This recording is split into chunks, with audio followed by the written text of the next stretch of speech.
So we've got to get some bits from the field where we last grazed the sheep, hurdles and turnover crate, because we won't be back there until the sheep can go back on it later on this year, once the hay has been cut off of it.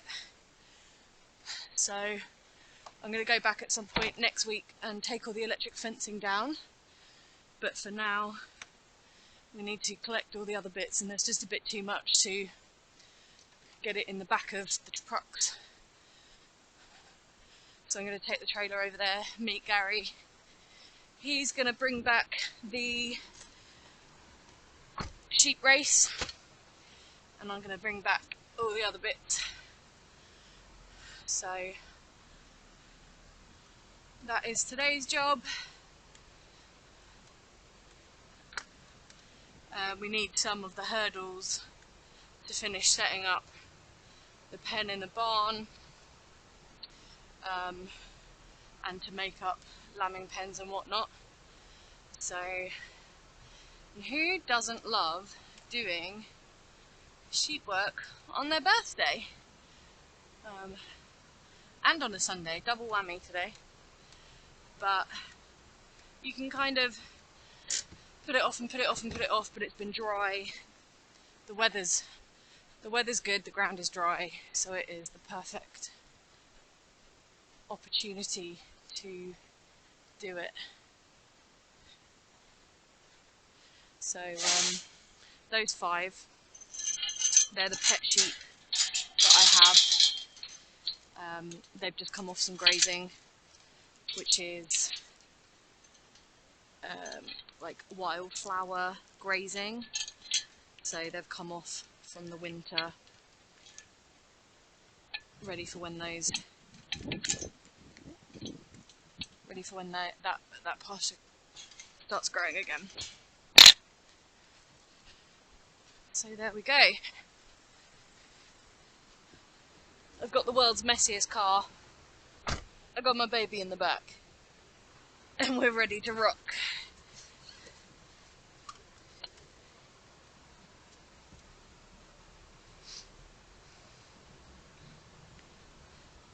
So we had a bit of a disaster last week, in that we found out we had left a sheep behind after we'd been and collected them all. We left one behind. Yes, I did count them, and we counted them on the lorry and the trailer, because we had to do 2 loads with the lorry and 1 load with the trailer. And yeah, we counted them. Don't know why she didn't come, because we don't have a dog. We work ours with a bag, and they're all really well behaved. We're very lucky.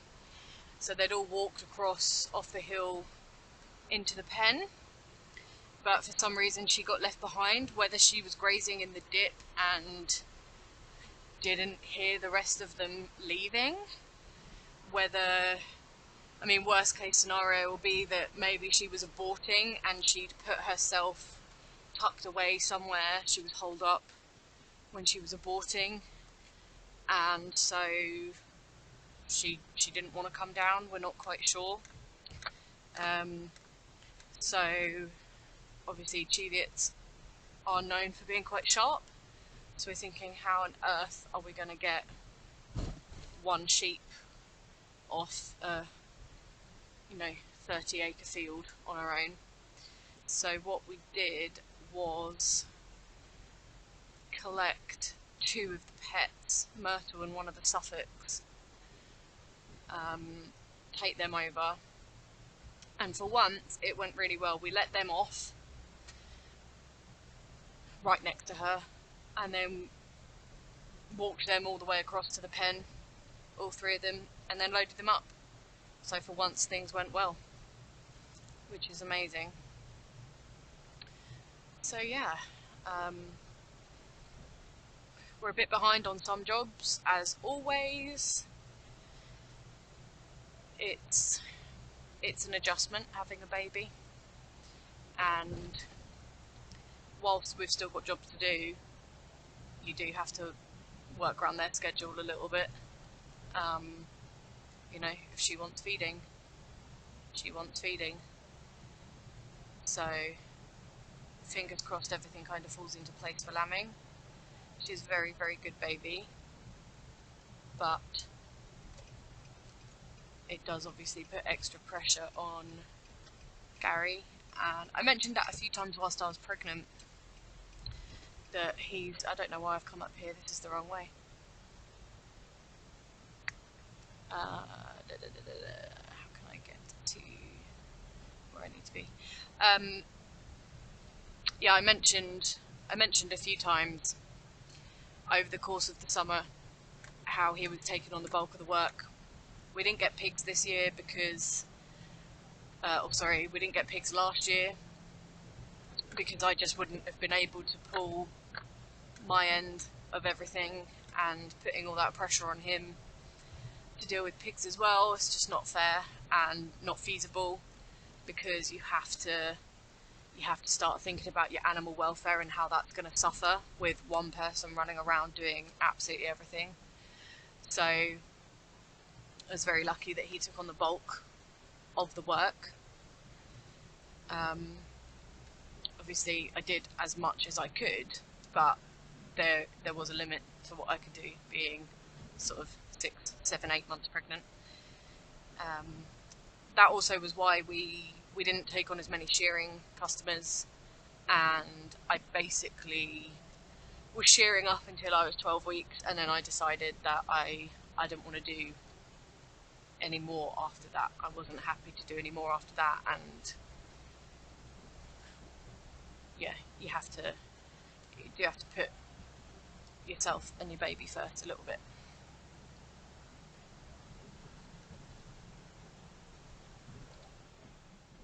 So as you may know, we are tenant farmers, so we're very lucky with the grazing that we have, and the shed that we can use to lamb in, but we're really, really spread out. So the sheep grazing that they've just come off of is about 47, to be precise, minutes from home. Fortunately, it is only about 10-15 minutes from the cow shed. So when they were over here, although Gary was having to check them in the dark, it wasn't kind of like an extra journey. They were all in the same area. We're in Essex. We live right on the Essex-Suffolk border, like literally at the bottom of my garden is the river that divides the 2 counties in the village. So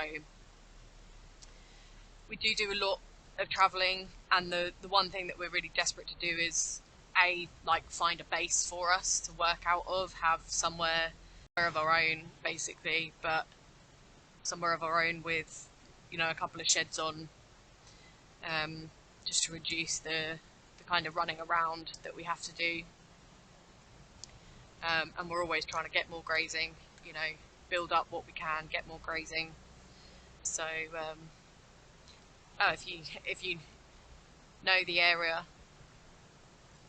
this here will give you an idea, or that'll give you an idea of where roughly we're based near.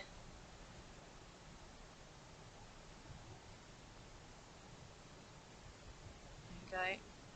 We didn't make it to the doe show. I was actually quite keen to go.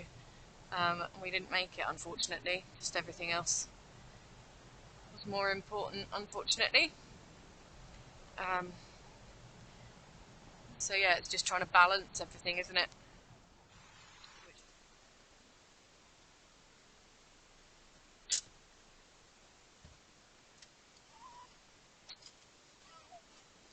Okay, just a quick check. So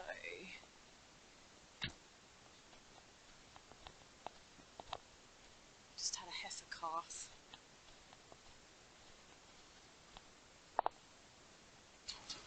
Or calf, I should say, over there. Lovely. Hello, madam. A very funky coloured tail.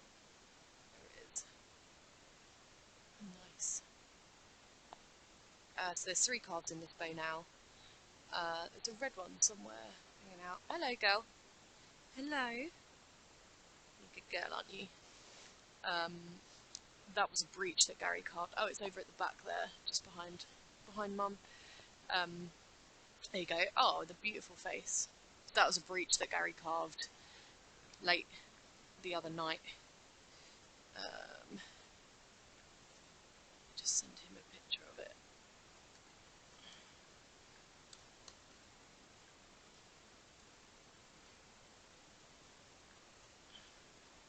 Okay. So yeah, 3 calves in here. I think there's 5 heifers in here. Hey Pippi. There's Pip. Lovely. Pip prolapsed last year.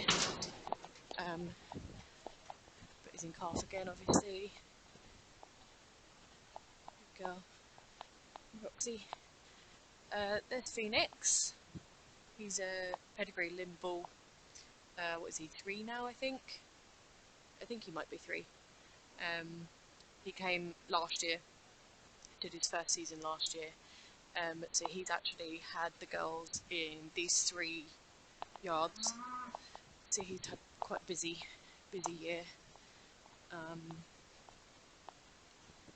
I think 1 calf in yard 2, 1 calf in yard 3, or no, 2 calves in yard 3, there they are. And then yard 4, they were served by this boy, Rolo. He's a pedigree blonde. Yeah, you're a bit shirty at the minute, aren't you? He's just starting to find his feet a little bit, so he's pushing things a little bit. Yeah, so just have a quick look. Gary's just gone to our cows, so just checking to make sure nothing's going on, which I don't think it is. These guys will get bedded up tomorrow. That's alright, she's just a bit big.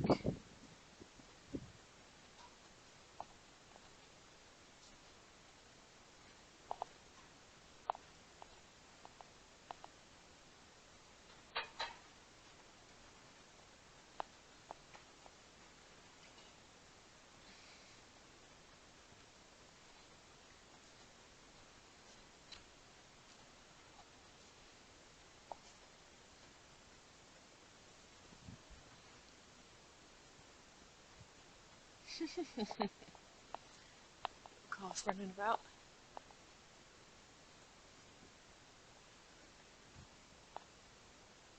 Hey girl.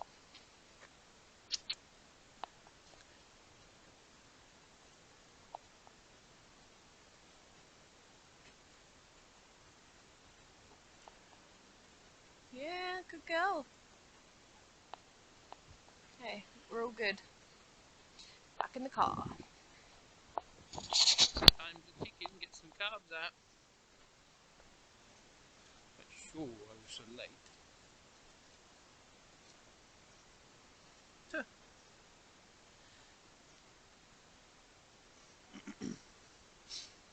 a bit of an accident, haven't we?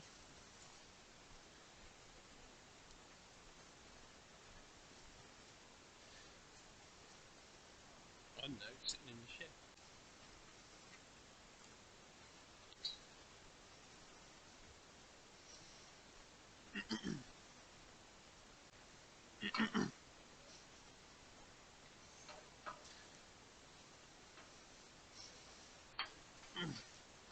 Right, girls. Time to tick in. We want to get some carbs out soon, dears. Don't we? Time's a ticking. Blimey, finally one with a bit of discharge. Brilliant. My Black Angus from Neil, the black and white one. Yeah.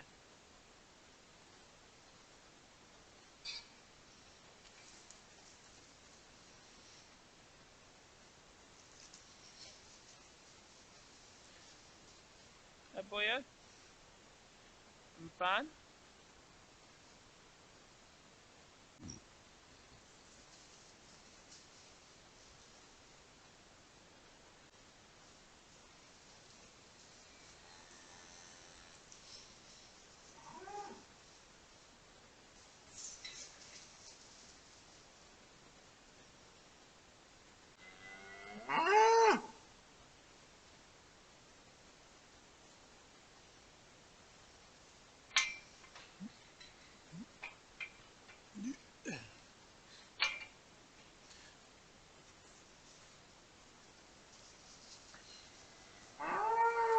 Hello, Bubbaloo. Where are you? A lovely calf.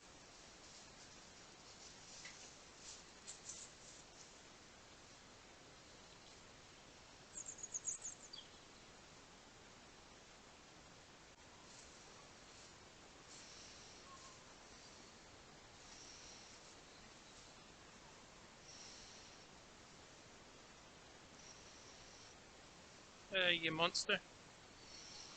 Does look big, doesn't she? What when she turns around?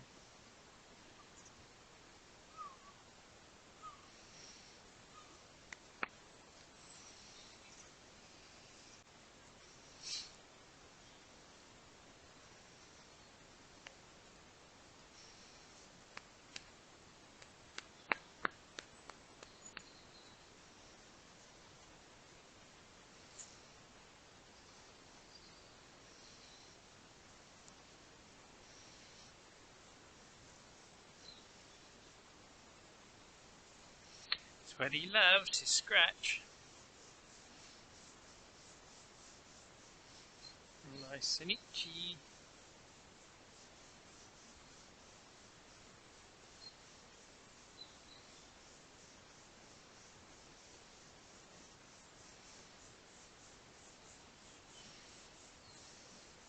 He likes to scratch, doesn't he?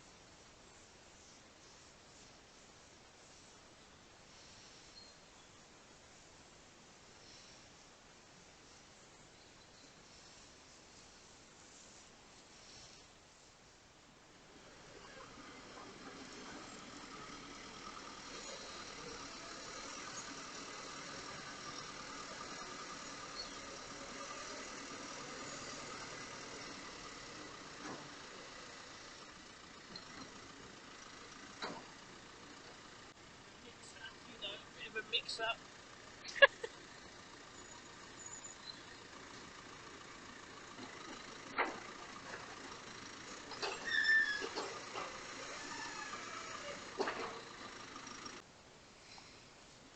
Is that one Holly's?